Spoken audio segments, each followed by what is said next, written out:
Greetings, and welcome to Earthling Cinema. I am your host, Garyx Wormuloid.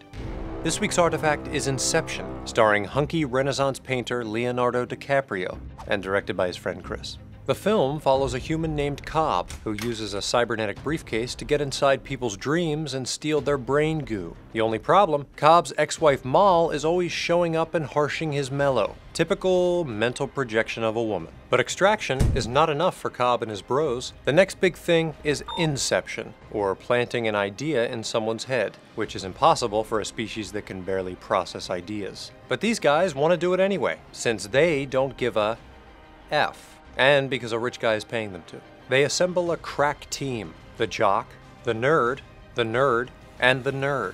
They catch up with their target Fisher on an aeroplane and roofie the shit out of him. The first dream level is a boring city street. Yawn! They kidnap Fisher, and then Cobb accidentally summons a train because he sucks at his job. So they hop down to the second dream level, which is a swanky hotel. Alright, now you're speaking my language. Figuratively, of course. Human vocal cords didn't have the dexterity to actually speak my language. Cobb tells Fisher it's a dream and convinces him he's there to protect him. I'm the head of your security down here. So they all escape to a quaint ski chalet on the third dream level. The rich guy and Fisher get killed, sending them dancing down to Limbo, the secret fourth level. Cobb and the girl nerd chase after them, because shit, they've already come this far. Cobb reveals that he and Mal spent decades in Limbo back in the day, and it was there that Cobb incepted Mal and turned her crazy. Once back in the real world, she killed herself and framed him, all in an attempt to force him to go back to Limbo with her. Wow, she must have really loved him in Titanic. The girl nerd kills Fisher, which for some reason sends him back up to level 3, where he has a nice heart-to-heart with his mean old dad. They all use kicks to jump back up through the levels, except Cobb, who stays in Limbo to find the money man. He does, but he's really old, even though Cobb hasn't aged a day. Guess the rules of Limbo are more complicated than we thought. Especially because then they just wake up without having to go through all the other levels. But who cares? They're awake and in Los Angeles, the city where all dreams come true. The Inception works, and Fisher shuts down his father's company to go join the Icecapades. That's what I'm gonna do, Uncle Peter. The money man clears Cobb's criminal charges, allowing this suspected murderer to be reunited with his children. He spins his dreidel.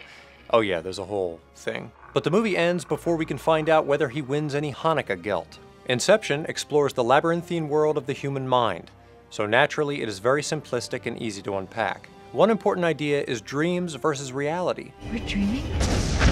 In Cobb's memory, Mal is on the ledge across the street. How did she get there? Is it because his memory has warped the event? Or did she go to the trouble of accessing the corresponding room in a neighboring building just for theatrical effect? In the final scene, Cobb actually sees his kids' faces, which seems to indicate that it's reality, since he never could in his earlier projections. On the other hand, the kids don't seem to have aged at all. So, is it a dream? Or is it real? Or did his formerly faceless kids get new faces surgically attached? Does Cobb actually make it back to reality at the end? Was he dreaming the whole time? Does he ever have that dream about showing up to the first day of school with all his gills exposed? As the last shot suggests, it's deliberately ambiguous. The film argues that in the face of uncertainty, one must take a leap of faith. Do you want to take a leap of faith? Take a leap of faith. Take a leap of faith. As philosopher René the Tart Descartes says, there are never any sure signs by means of which being awake can be distinguished from being asleep. Unless you're wiping that weird gunk out of the corners of your eyes. You never do that in dreams. But still, this leap of faith is why Cobb doesn't stay to see if the dreidel stops spinning. Whereas before he would obsess over it with a gun in his hand, now he just lets it spin to its heart's content while he gets some QT with the pipsqueaks. He no longer cares what's real. And neither does the audience. Yeah, I'm talking about you. Give yourselves a hand. Okay, stop. Your moment's over. Inception cleverly draws a parallel between the logic of cinema and the logic of dreams, and how watching a film is a kind of shared dream experience. In a chase sequence, Cobb nearly gets stuck in an alley that narrows to a point, a curiously ill-conceived design that heightens the cinematic conflict. It also taps into the idea of claustrophobia, a common anxiety found in human dreams and nightmares, possibly from living in such a small galaxy. Next, the money man conveniently shows up in a car. What is he doing there? Did they send him a pin or something? But these kind of conveniences happened in Earth movies all the time. Pure creation. Furthermore, just as a dream never starts at the beginning, a scene in a movie often starts in the middle of the action. You never really remember the beginning of a dream, do you? You always wind up right in the middle of what's going on. An audience accepts that a film may jump forward in time and cut to a new location, like an establishing shot or something. One must accept narrative ellipses in order to become invested in the story. We bring the subject into that dream, and they fill it with their subconscious. Take me, for example. You only ever see me in this chair, but that doesn't mean I'm just sitting here motionless in between videos waiting for my next assignment. Is that all I am to you? A puppet? All right, fair enough. For Earthling Cinema, I'm Garyx Wormuloid. Sleep tight, and don't let the space bugs bite. Observe the Earth tradition of clicking the subscribe button to be notified of new episodes.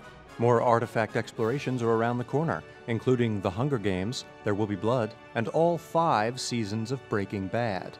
And for more of that movie action, be sure to check out our Earth friends at Screen Rant for videos about movie mistakes, Easter eggs, secret facts, hidden messages, and more. Their newest video is about secret meanings in movies, which explores the deeper significance of Hollywood films. Click here to visit their channel page and subscribe. All right. These eyebrows are pooped. Night-night.